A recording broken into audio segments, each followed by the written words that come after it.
बच्चों अब हमें करना है question number 5 exercise 1.2 class 10th real number chapter से। बच्चों यहाँ क्वेश्चन में दिया हुआ है check whether 6 raise to the power n can end with digit 0 for any natural number n। n के किसी नेचुरल नंबर के लिए, n के नेचुरल नंबर के लिए क्या ये 6 की पावर n जब होगा 0 पर एंड करेगा बच्चों? ये क्वेश्चन है।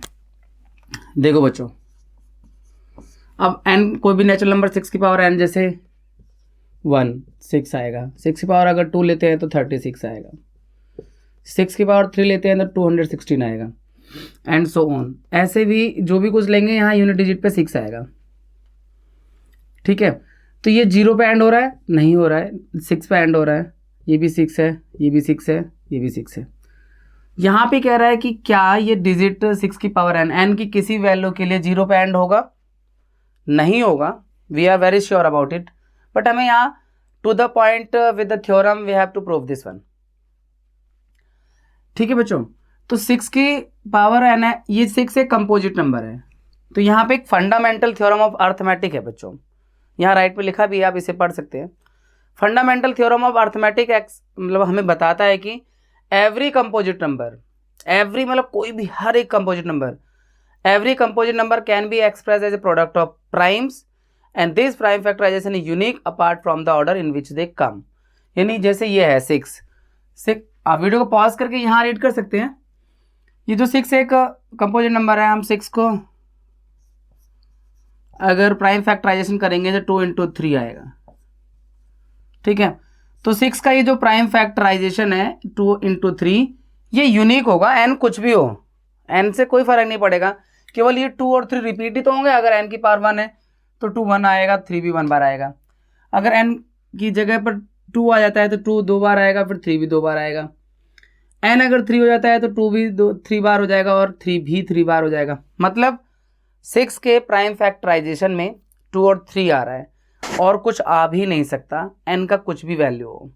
ठीक है, ये गारंटी देती है हमें fundamental theorem of arithmetic, theorem 1.2 आपकी टेक्स्ट बुक में गिवन है। थ्योरम क्या है, एक बार आप यहाँ पे फिर से रीड कर सकते हैं। Every composite number can be expressed as a product of primes और this prime factorisation is unique apart from the order in which it comes. तो बच्चों यहाँ पर अगर इसे 0 पे एंड होना है, अब एक और रूल है बच्चों, क्लास 6 में पढ़ा था आपने, कोई भी नंबर अगर 0 पे एंड करेगा तो वो 2 और 5 से डिविजिबल होगा, है ना। Any number that ends with 0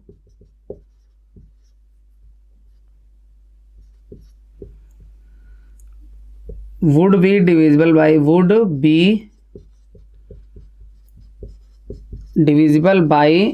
2 and 5। Any number that ends with 0 would be divisible by 2 and 5। ठीक है, अगर ये 0 पे एंड होता है तो ये 2 और 5 से डिविजिबल होगा। इफ 6 रेस्ट पर n ends with 0 it would be divisible by 2 and 5, but in prime factorization of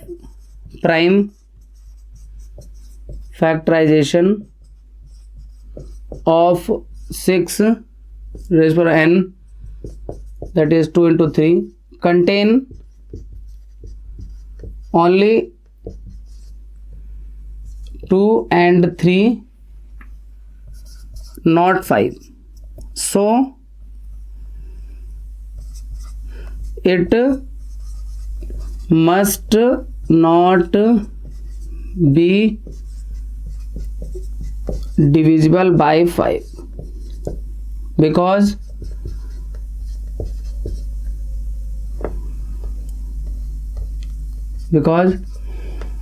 fundamental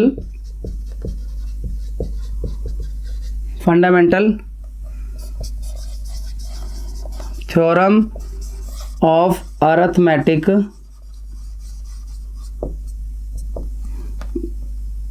theorem of arithmetic guarantees that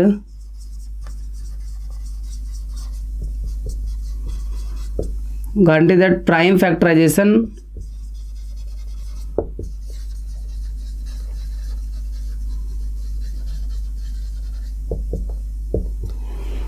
of 6 to the power is unique.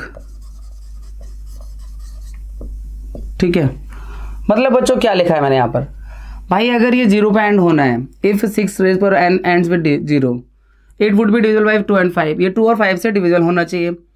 तो 2 तो इसके प्राइम फैक्टराइजेशन में आ रहा है, but in prime factorization of 6 raise पर n that is contain only 2 and 3 not 5। इसके prime factorisation में 5 नहीं आ रहा, तो ये 5 से डिविजिबल कैसे होगा?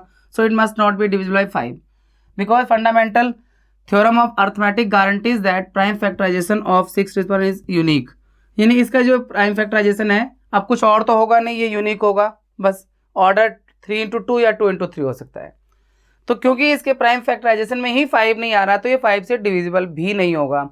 और अगर कोई नंबर 5 से डिविजिबल नहीं होता है और 2 से भी, मतलब 2 से है बट 5 से नहीं है, तो अगर कोई नंबर 0 पे एंड होता है तो वो 2 और 5 दोनों से डिविजिबल होता है। मतलब सिर्फ 2 से नहीं होता, 2 से भी होता है और 5 से भी होता है। तो ये 2 से तो है बट 5 से नहीं है, so it would not end with digit 0 for any natural number n.